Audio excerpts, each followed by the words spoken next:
Welcome! Today we are diving deep into one of the most important processes on Earth, autotrophic nutrition. We're going to break it all down and get you 100% ready for your Class 10 board exams. So, let's start with the big question that drives everything. How does a simple plant, something that's just sitting there, manage to make its own food? And why is that one process the foundation for pretty much all life on this planet? Well, that's exactly what we're going to figure out together. Okay, here's our game plan. We'll start with why food is even necessary. Then we'll look at the two main ways organisms get food. We'll shine a spotlight on autotrophs, then break down the incredible recipe of photosynthesis.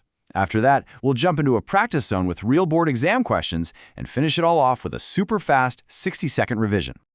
All right, let's dive right in, starting at square one. Before we talk about how organisms get food, let's talk about why they need it in the first place. So what's the big deal with food? Well, it's everything. It's the building block for growth and for repairing your body. It's the furnace that keeps your body temperature stable. And of course, it's the energy that powers every single thing you do. And this isn't just about us. From the tiniest single-celled amoeba all the way up to complex humans, every living thing needs this fuel. Okay, so if everything needs food, how do they get it? This is where life takes a major fork in the road, splitting into two main strategies for getting that essential energy. And here are those two paths laid out side by side. You've got autotrophs, which are like the chefs of the world. They make their own food using simple stuff like sunlight. Think plants. Then you've got heterotrophs, like us. We can't make our own food, so we have to get it from others. This comparison right here, super common exam question, so make sure you've got it down. Now, for the rest of this explainer, we're going to focus on those amazing master chefs of the world, the autotrophs. Let's really get into why they're so incredibly important. You'll often hear plants called universal food providers, and honestly, that's the perfect description.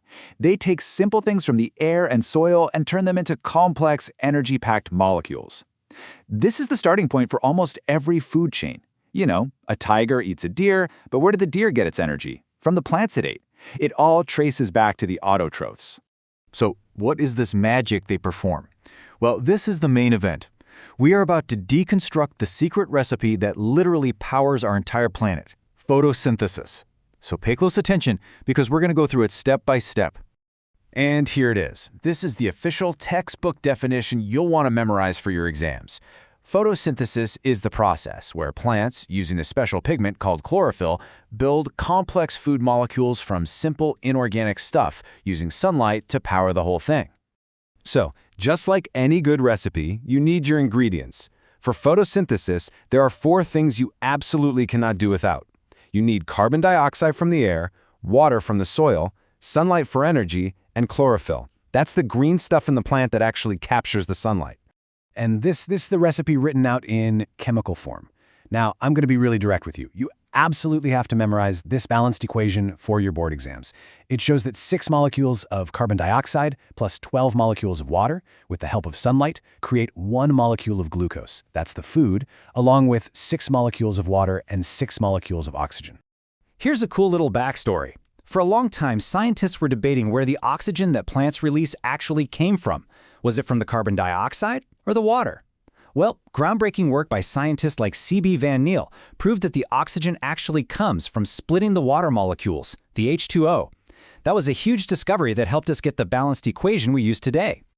All right, enough theory. Let's get down to business and talk about what really matters, getting those marks on your exam.